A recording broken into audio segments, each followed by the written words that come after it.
Good morning, good afternoon, good evening, and thank you for attending the symposium. We appreciate your participation. The Black English Language Professionals and Friends, or BELPAF, as we're also known, and the Global Education Professional Learning Networks and TESOL are very pleased to welcome you.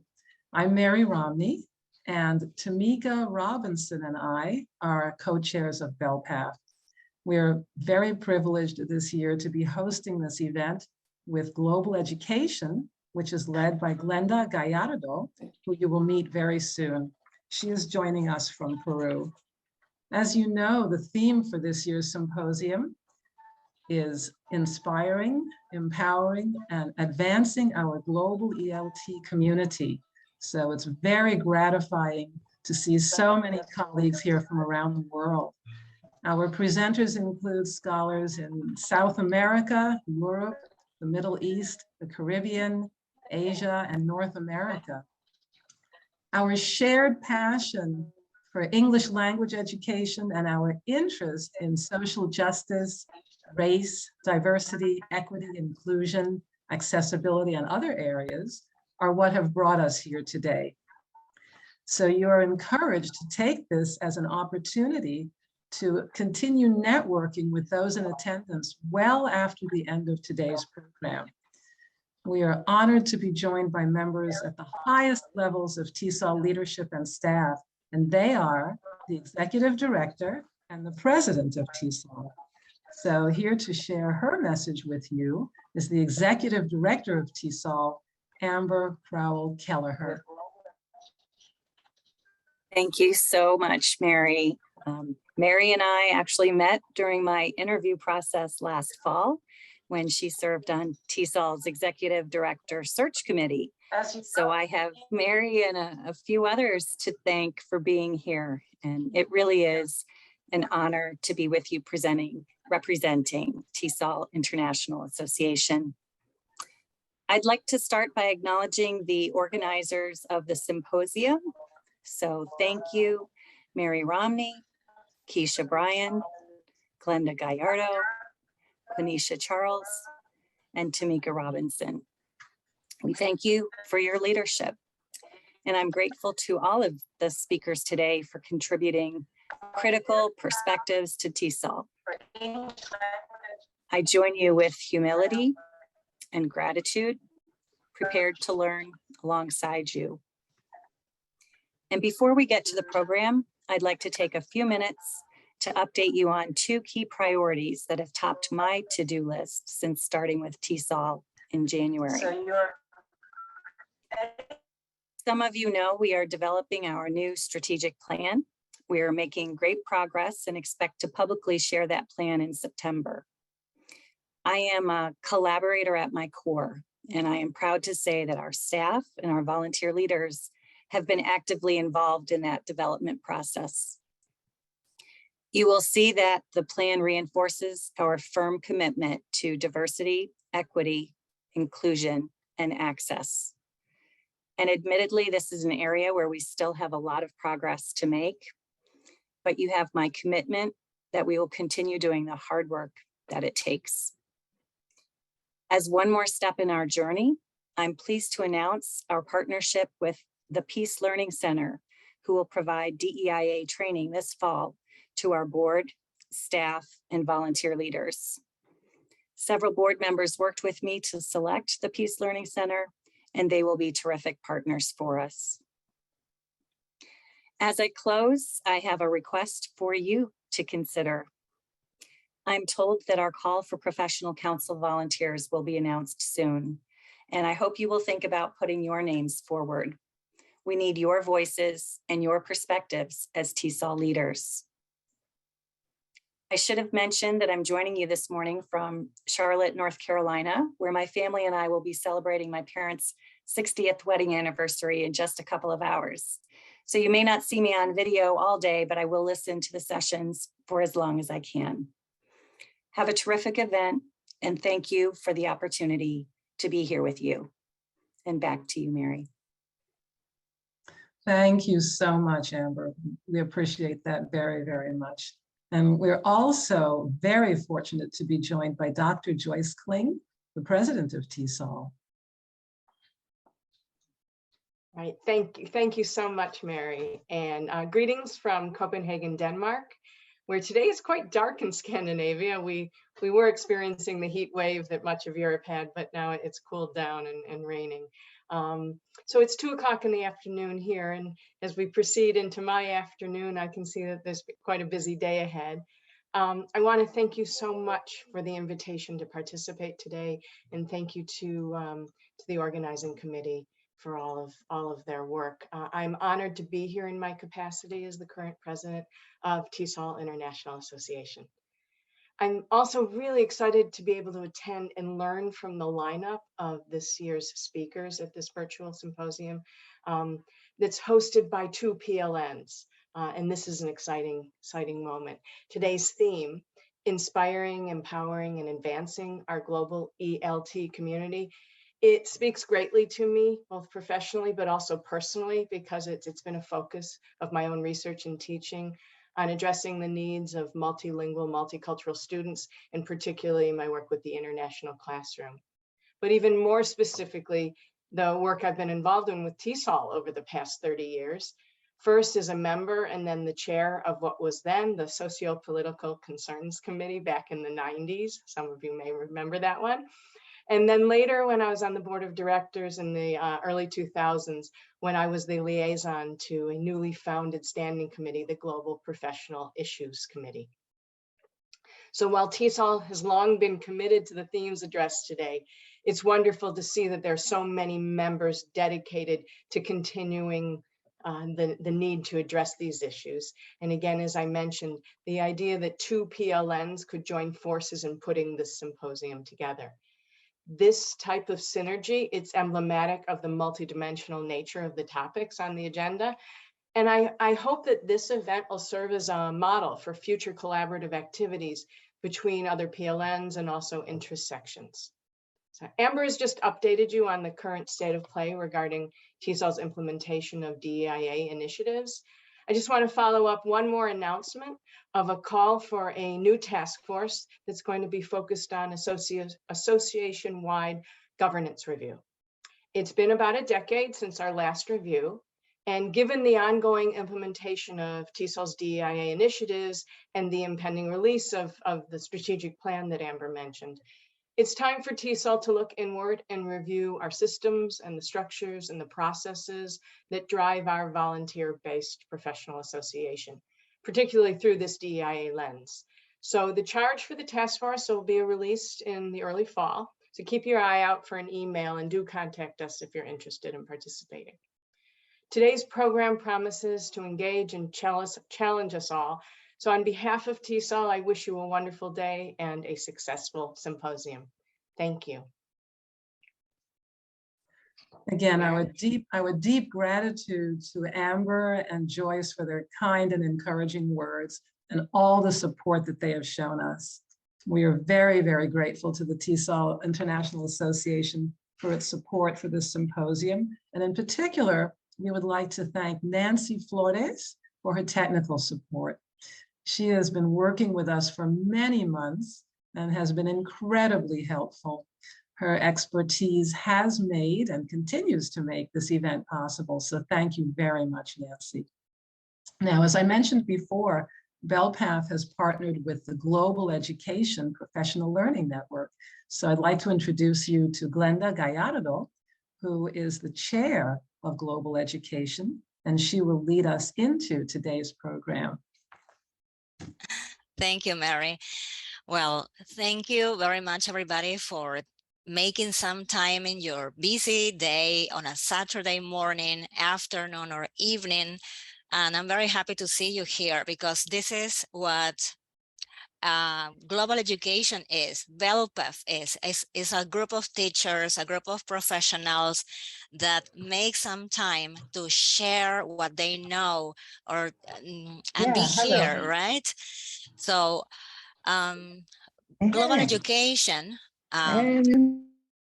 yes, global education, it's a professional learning network. So we are very happy to be working with BELPAF because it's like we have different professional learning networks, different INSs, but then in the end, it's just we are a group of teachers who want to discuss common issues, who want to share our realities, who have many things in common, and who are taking the time to do this. I'm from Peru. Maybe not many of you know where Peru is or have just heard a bit about our my country. But just like you, we have many challenges.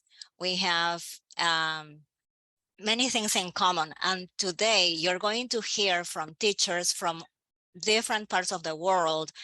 And perhaps with what you listen to today, you are going to get some ideas and get inspired, and then be that that person that takes an initiative and starts a change. Yes, and that's what we want to do here, to give you this opportunity to listen, to connect with other individuals all over the world and learn about their realities.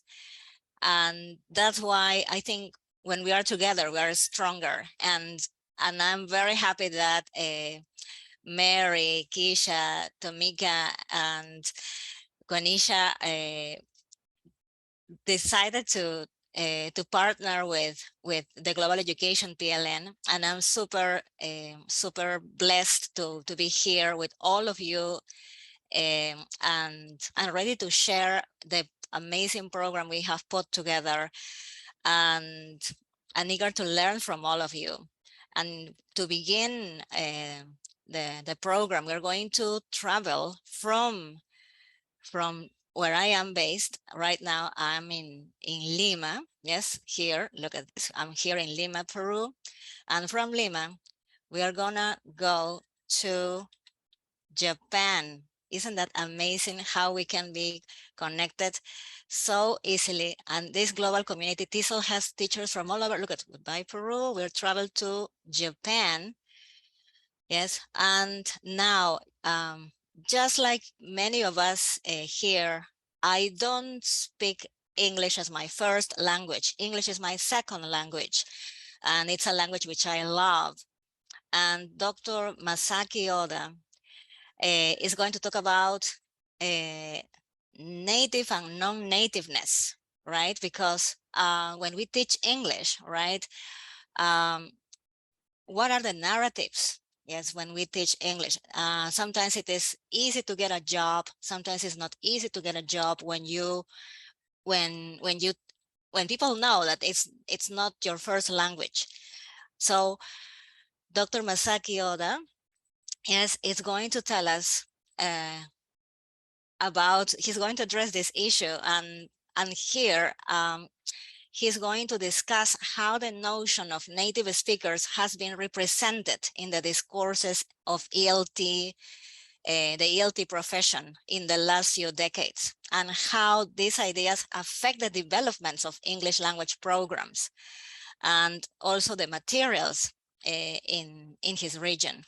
Dr. Oda will analyze the narratives to identify the key issues on native speakerism in ELT in order to make a proposal for optimizing the ELT profession to a multicultural society. And Dr. Oda is a professor of applied linguistics and is the dean of the College of Humanities in Tamagawa University, where he also serves as the executive director of higher education. He specializes in social political aspects of language teaching. In addition to this, he is the president of the Japan Association College English Teachers, JASET. So, Dr. Masaki Oda, hello, how are you? Hello, how are you? It's so amazing that I'm in Tokyo, and it's about 9:18 p.m. So I was like evening from here, and thank you very much for the invitation. So let me get my PowerPoint. Let's see. let's see, let's just make sure slideshow mode. So can you see it? Yes. Okay. So let me, well, first, I'd like to thank you very much for the organizers and Glenda, of course, and the people working behind the scene, because I also, I have organized a lot of conferences online and also on site, and how much, it is, you have to have a passion to organize this. And also, hearing the greetings from the people, my colleagues, and it's just reminded me, because I will talk about kind of diachronic analysis of native speakerism in the profession for the last 30 years. And hearing the greetings, and it reminded me of the when we had planned to establish what is now called the NNESD intersection of TESOL, which then the NNESD caucus, and which I was a chair on the 2004 and 2005. So I was one of the founding members of that, then the caucus. Also, I'd like to mention this Alex Monsoa, who actually introduced me to Glenda, and I've been a friend for a long time.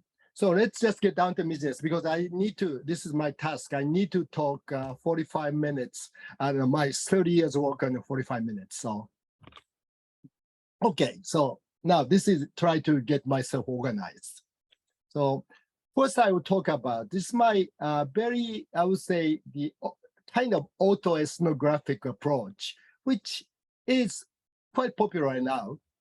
My journey as a ELT professional and concept of native speaker. So I'd like to talk about who I am and why I'm talking about this, why I'm interested in this, and what I'm doing. And especially I will just focusing on what the profession has been talking about, this native speakers. And dealing with their native speakerism, so my kind of how I have dealt with, or I'm still dealing with this native speakerism discourse in the profession, and what is the reality? And I would just, my examples are from very, very personal, and most of the stories I'm going to talk about is from the Japanese experience.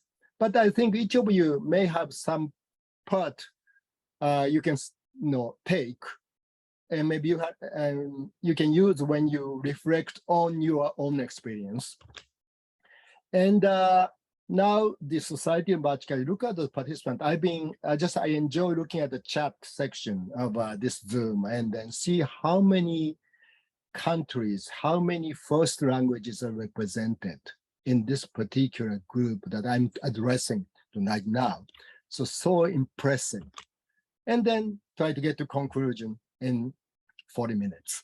Okay, get down. So first I'd like to just introduce who I am and my journey. So I've been, this is, looking back my profession, my involvement with ELT, there are actually 4 distinct stages.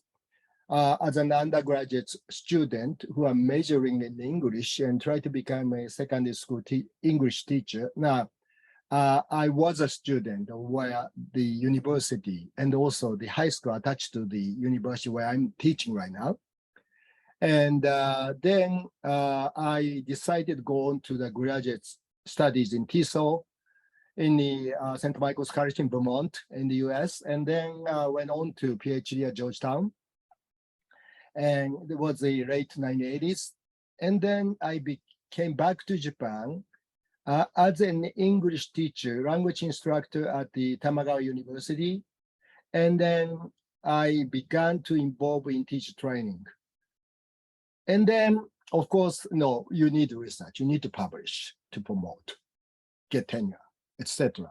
So I've done a lot of professional activities involved in the professional organization, including the NNESD caucus in TESOL and some other intersections, TESOL affiliates, and also the Japan Association of College English Teachers, which I'm president right now, and Asia TEFO. I'm also the vice president of Asia TEFO right now.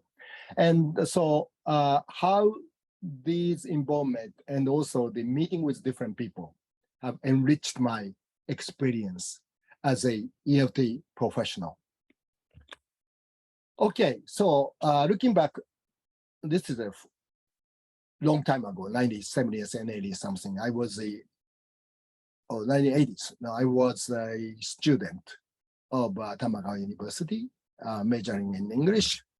And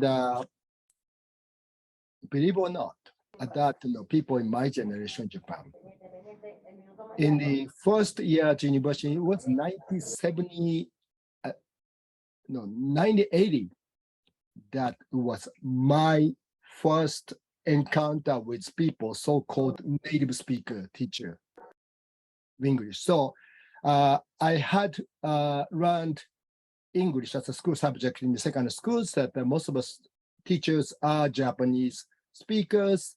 And so this is something we have the university, private universities, including my own, where I'm working now, had advertised, oh, we have native speakers. We have high quality English language instruction. Not surprisingly, many universities in Japan are still doing that. And this is a really good strategy in terms of, now I'm also the administrator. And so I always have a conflict, because if I still encourage this, we have native speakers something, maybe we may get more students in a short term. But it's that still many universities are doing it. And in my first year freshman English, and I remember that a professor, it's both so-called native speakers and also a Japanese speaking, this non-native English speaking teacher says, now you have to imitate. Now this is Japanese speaking teacher saying, native speakers are proper pronunciation. This is quite a popular story, a common story for the 1980s. And also native speaker is an expert of communication in English, maybe more experienced in communication. So the objective of the learning English was, the goal was apparently is just imitate and try to reach so-called native speaker standard in everything. So native speaker competence was set as a goal, and you have to aim at that. But because you are non-native speaker, you would never be able to achieve. So you are running toward something, and the goal is, getting away. And so as a teacher training, I got really confused. What I'm doing? I want to teach English because I had quite good experience learning English at high school. Maybe I was operating amateur radio. Now everybody thinks internet, but so we have all the try to operate a radio and talk with people around the world in English and with through interference. So if you are in my generation, you may know what I'm talking about. Now everything is in a podcast. For example, you can listen to like BBC, for example, with a very good sound quality. With the headset, but at that time it was a shortwave radio, so it's like, wow, looking like that, and so it was a great training. Then, but anyway, when I became a senior, I decided not to go directly into teaching profession. Maybe I think I need to go to the so-called English-speaking country. And that is a solution, so that I can get as close to and native speakers. So then I went to St. Michael's College in Vermont, and I did a training. I had a great experience with the American colleagues and also international colleagues, very international atmosphere. And I went down to Georgetown to the PhD, and it was a great program at the time, a huge graduate program. And I know that some of you may be the graduate of that program. And that's one thing. I mean, this was actually, I saved this is a PhD written preliminary exam. And I was measuring applied linguistics in Georgetown University. And during that time in the 1980s, and when you want to become a PhD candidate, you had to go through several steps. One is the written exam for the PhD, so-called PhD qualifying exam, and then they decide whether that you stop at master, you fail, or maybe you can just they can give them our master is awarded, but not enough for the PhD. Then or retake or something, and step one is okay, and step two was the one on the screen, and you are assigned to teach.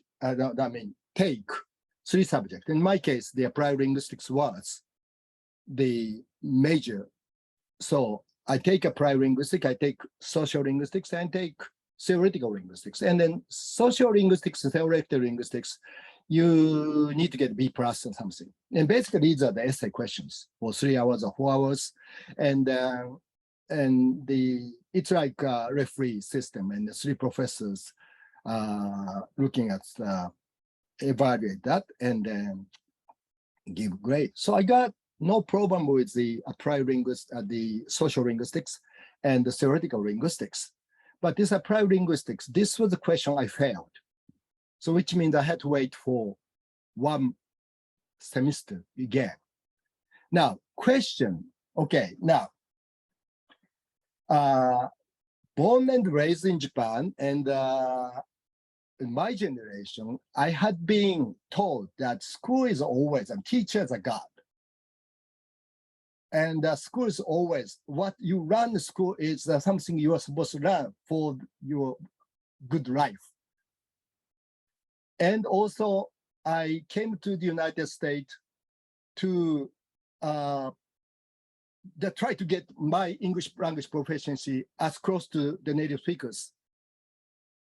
And here's the first example.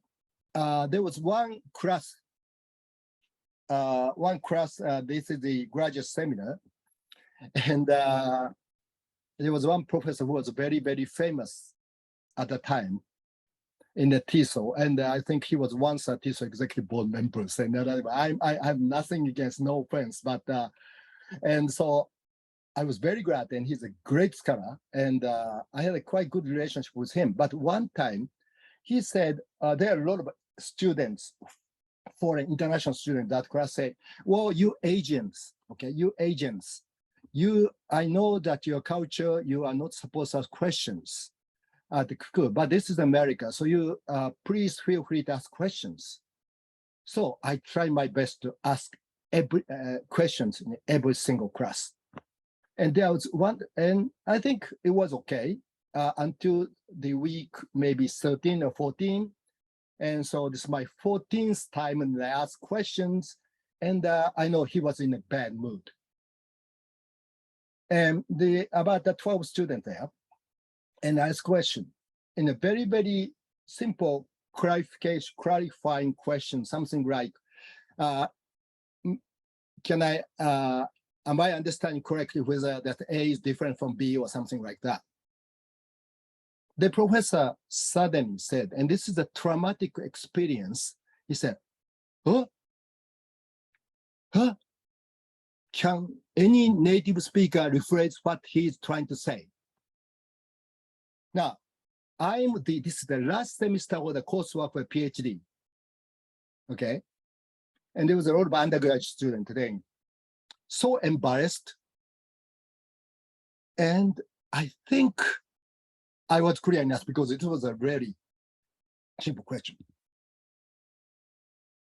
And he assigned one undergraduate student, I think the senior students, just try to paraphrase what I was trying to say, but actually this undergraduate student didn't know the context. But then this undergraduate student was saying, well, I didn't understand. he didn't understand because he didn't know the content. So it was embarrassing. This is traumatic. It's all started. And then after a few weeks later, and then you see this direction. This is the comprehensive exam at Georgetown. If there's anybody from Georgetown, I have nothing against, this is no offense against Georgetown, because a few years later, the good professors over there changed the system because this is really wrong. Transcribe, this is the phonology question for not the English linguistics, applied linguistics.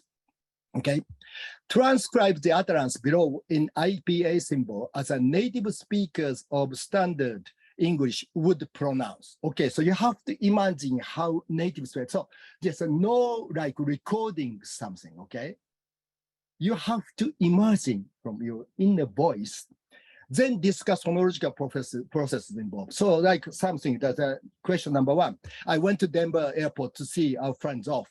Maybe I was supposed to transcribe this in IPA and maybe talk about like assimilation, vowel reduction, etc. But first, this is the applied linguistics, so not English one. Second, there's no sound is presented and you really have to imagine what native speaker would pronounce. And I failed this question again. Wait for 6 months, failed it second time. I got a probation and about to be kicked out, protested. And then the next semester, I'm making a story very short. The next semester, the exam itself is gone. Actually, there was some problem over there so that I kind of survived.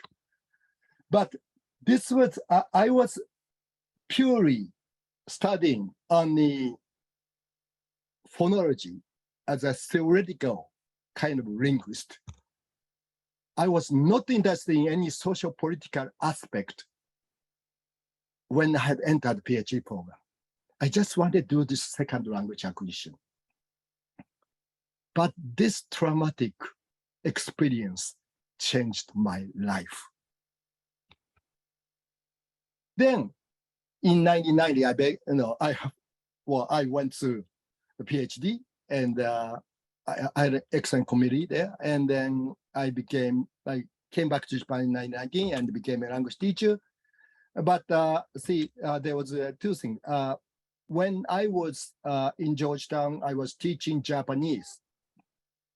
And after that traumatic experience, I believed that native speaker has a privilege.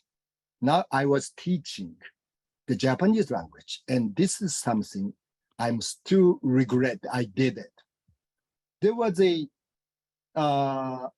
one kind of expression, very subtle difference in the Japanese, which I wasn't able to explain. So a student asked me, what's the difference? Is it wrong? No, it sounds wrong. Native speaker wouldn't say it. I did it. And this is, after 35 years, I still regret it. So again, before that, I said, well, I was victimized by this native speaker, but actually I make my students a victim of this native speakerism. Just taking advantage of privileges, the fact that I'm the native speaker of Japanese, but I wasn't able to explain it at all. Later, I figure out what it is, like 10 years later. In Japan, I had to replace one of the native speaker colleague, and went to the classroom. I haven't even started. I said greeting, and then I just introduced myself. And this student said, we have a right to have a native speaker teacher. Why are you teaching? Well, you have accent. Of course, at that time I became very, very strong, but the students say we have a right to learn from the native speaker. And what is I just got confused. What is this native speaker anyway? And also, this is a very Japan-specific problem. We often talk about native speaker versus non-native speaker, but here, in the case of Japan, it's slightly different. Native speaker versus Japanese. And that's also the problem, but this dichotomy. But I will talk about this in a few minutes later. So here's my role at Tamagawa. I became the assistant to the Dean of Student Affairs, and this is, I got this Student Counseling Center something. So now I found through that experience that some of the students are actually suffering from this kind of identity, native speaker, non-native speaker issues. And especially those who are in the teacher training programs. And I became, in 2004, I became the teacher director of International Center. And then that was international, what international means. What the role of English. Then to 2014, I became a director of the Center for English as a Lingua Franca. I will talk about this in detail. This is a quite unique center. And I was very fortunate I had been able to write about this in the TESOL encyclopedia, which was published a couple of years ago in the collaborative practice section. And that was actually, some of the colleagues from the center is here today. And it was a wonderful experience. I kind of implemented that what I'd been thinking about. And then became the dean and now the director of the entire school. Our Tamagawa is a unique private institution with a kindergarten to PhD and a single campus. So I'm responsible. It's kind of in the maybe American equivalent, it's a vice president of academic affairs, something like that. I mean, so when the president is absent, then they have to take a role of president. So that's very exciting, but very tough, wearing different hats. And then we have some my professional involvement, which had already been introduced. Okay, now, so going through my personal history, this notion native speaker has been around for more than 30 years. Native speakers always use a benchmark to describe that what students need to achieve, and consequently, the development of materials and then maybe the testing itself. And then Alan Davis was talking about in his book in 2003, then the concept of native speaker is surely common sense idea referring to the people who have special control over the language, insider knowledge. So native speaker, wait a minute. Native speaker is supposed to know everything about their language and their language, and they are the model we appeal to for that truth, real about the language. They know what the language is. Actually, can say that this is something I abuse this privilege as a teachers of Japanese at Georgetown, and what language isn't. They are the stakeholder of language. They control the maintenance, shape, and direction, and the communicative language teaching. There's has gone through several versions, but in the 1980s and 1990s, and I was in a trainee and was okay now communicative language teaching something, and but who decide what is communicative, what is not communicative, and that kind of things being affected by the notion of the native speakers. And Robert Phillipson, this is I can't believe this is already 30 years that this kind of landmark publication, Robert Phillipson, the linguistic imperialism, had been published. And he actually, I cite this part, but this is not what he said. He criticized what had been said in this conference in Uganda in 1961, so even before I was born.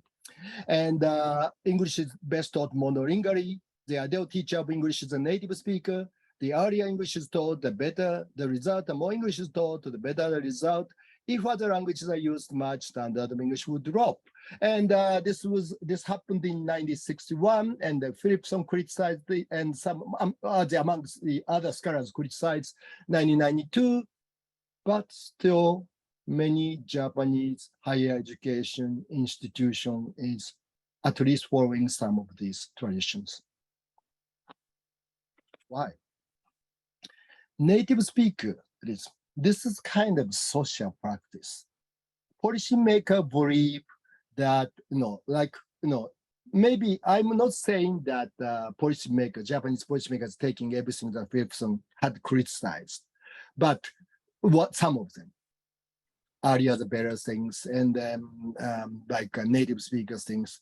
And again, Philipson's wife, Tobe Kangas, was actually, this was in the 1994, the Baltimore TESOL convention. I just bumped into this Tobe's talk. I think it was a social political concern committee's symposium or something. And I remember Tobe was talking about this H-team and the B-team, and she was not particularly focusing on English, but it's like dominant versus dominated, like male, female, rich, poor, in both finance and knowledge, and etc. So there's a division of power and injustice, and that should be the English language teaching professionals look at. Of course, she always talk about this in a very radical way, but this is really a basic, and it was I encountered this in the TESOL convention in 1994 in Baltimore. And also, Van Dyke was talking about, this is more on the critical discourse analysis perspective on the your right-hand side on the top, in 1996 in access theory. So policymakers maybe take something the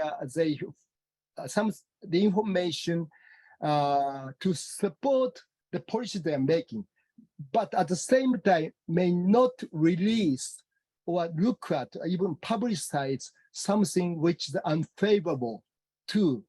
And then so those who are the general public, mostly the learners or teachers, may not have enough pieces of information to make a judgment in a short time, what is good. And Chewton, this is on the political discourse, and 204, I say secrecy, the strategy of preventing people receiving information. That's matches. Okay, now, so how I deal with this? There has been a discussion on the native non-native issues, and especially it's been 1990s when we had been talking about establishing the NNEST caucus. I think one of the influential publication was Braj Kachru's The World Englishes, and at least they're trying to Kachru open the door for the scholars and the English language teaching community to look at and respect the regional variety, the different varieties. So it is the English become plural. Still, if I use English in the Microsoft Word and they say there's kind of suggest the error something, English doesn't have a plural, something like that. But so that is a social practice right now. But it was 1982 that Kachru was talking about recognition of workers' variety. Yes, fine. And NNEST caucus was established in 1999, and George Brain, who was the first chair of the caucus, later wrote the book-length account of the birth of this NNEST caucus. And there are like some later president of TESOL, like Jun Liu or like Brock Bradley, or there are a lot of people, and it was a very powerful organization. But one problem was, I still remember the couple of people, including myself, were against of naming this as NNEST. So because by naming this as a non-native means still we are preserving this dichotomy. And so we had a kind of big, very heated argument with George Brain in the Orlando, I think, in the TESOL convention, I and some other colleagues.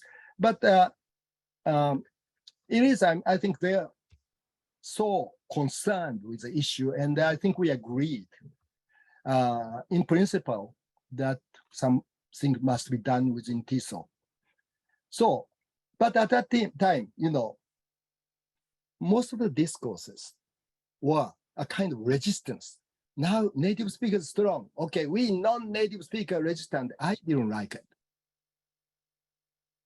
Okay, but and then Méziès, for example, the Hungarian scholar, and he's a very gentle, but he has chosen a very harmonistic solution in his publication.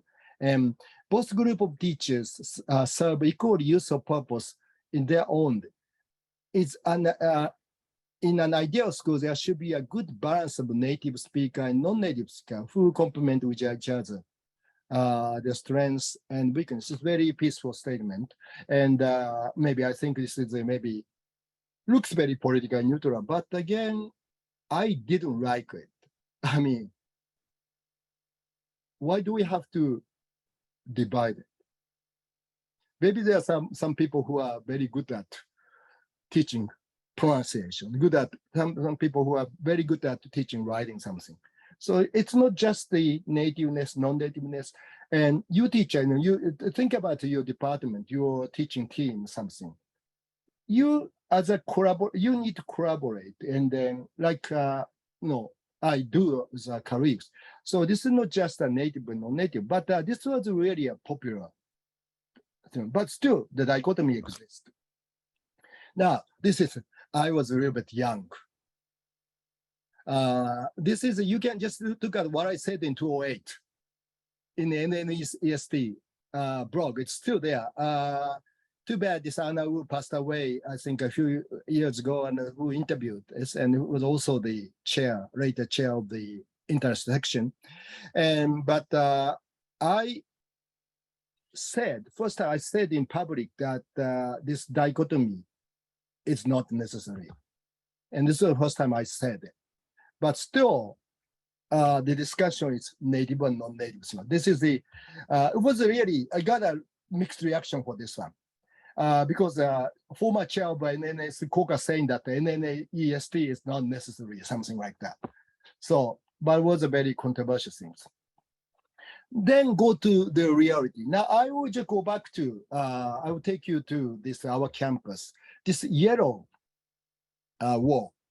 Now, this is from Henry Widdowson's article, The Ownership of English. But actually, this article was on the TESOL Quarterly, but it was based on his plenary in the, I think it was in Baltimore, Long Beach in the 1994. And I still remember that when he was talking, some people walked out in Baltimore. And later, a couple of years ago, Henry and Barbara Zeilerhofer came to our university, and Barbara Zeilerhofer was very scared that somebody will throw something to Henry, because Henry Widdowson is so tall. But here, the real proficiency, talking about the real proficiency, and this is the wall of our Center for English as a lingua franca at Tamaga University. But what he's saying actually is students, no matter which language they speak, owns the language. A learner owns the language. And you learn, you teach, and the student learn the language in order to make it beneficial and make it real for the learners.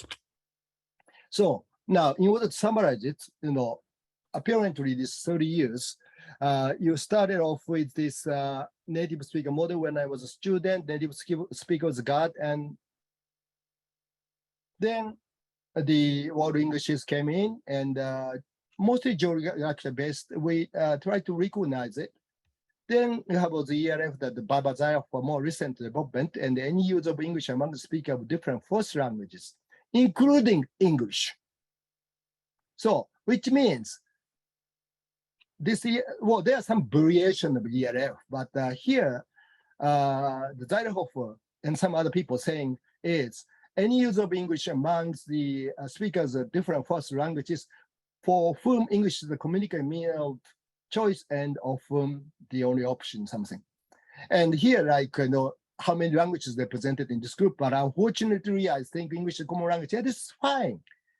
But this is fine, but you have to respect, you have to modify your English. And so, no, this is not, you don't need to imitate the native speakers here. So now public discourse, I talked about the discourses. There's, if you're a classroom teacher, you may be on that, or maybe I am a new teacher and you cannot do that. You cannot just change the policy. Yes, you can. No, you cannot change the policy. And you cannot do that. And you cannot just protest and do resistance. This is something I did early, but what had not been successful.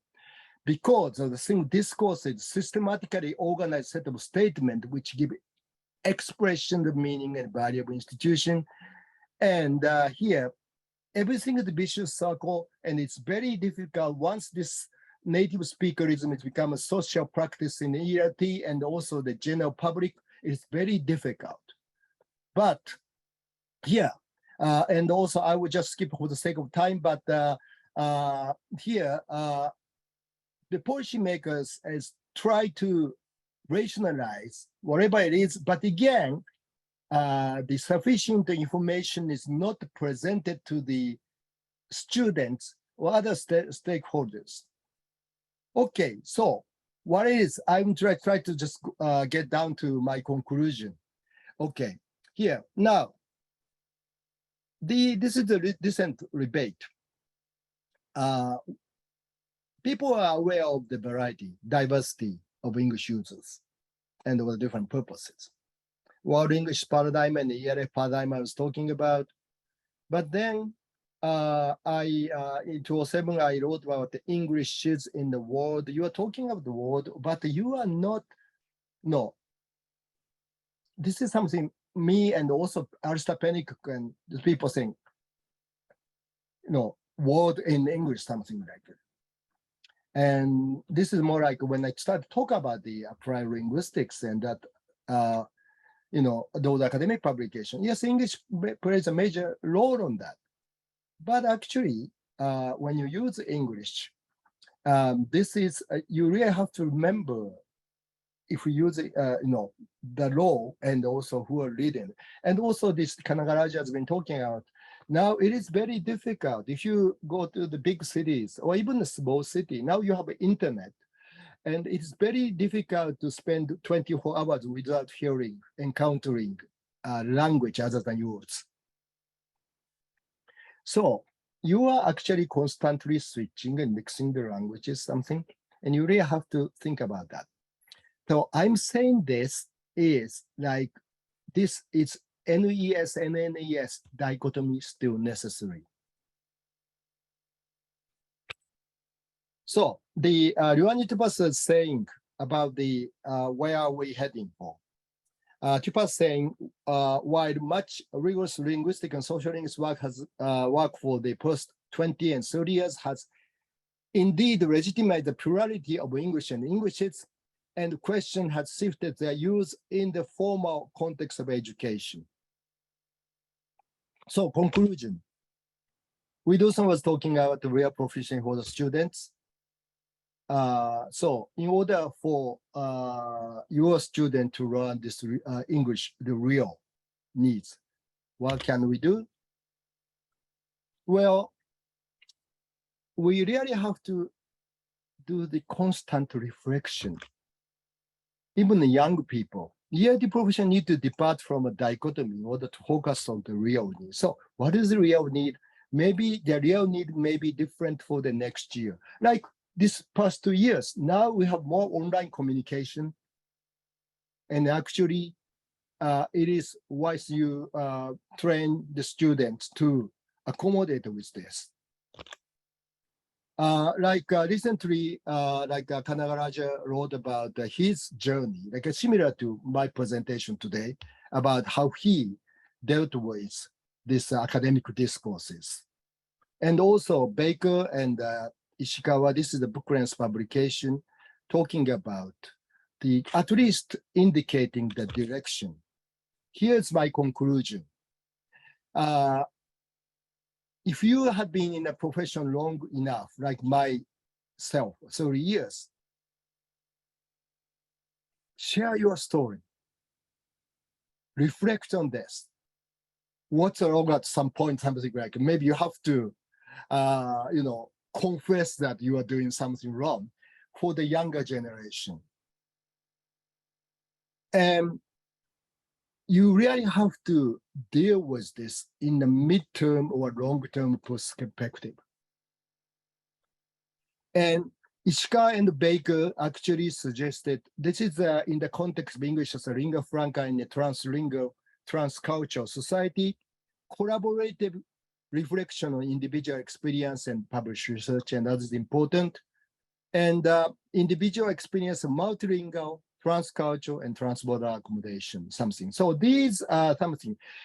Diary studies, is something you can do. You can do diary, share that experience with. There are a lot of narratives now published, but as a teacher, teacher trainer, teach trainees, keep your diary and share it when you maybe constant reflection. And you accumulate this, and that will definitely help the profession. So this collaboration. Thank you very much.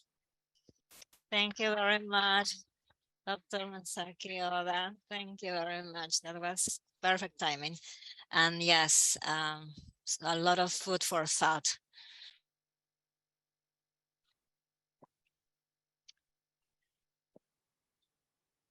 Thanks again.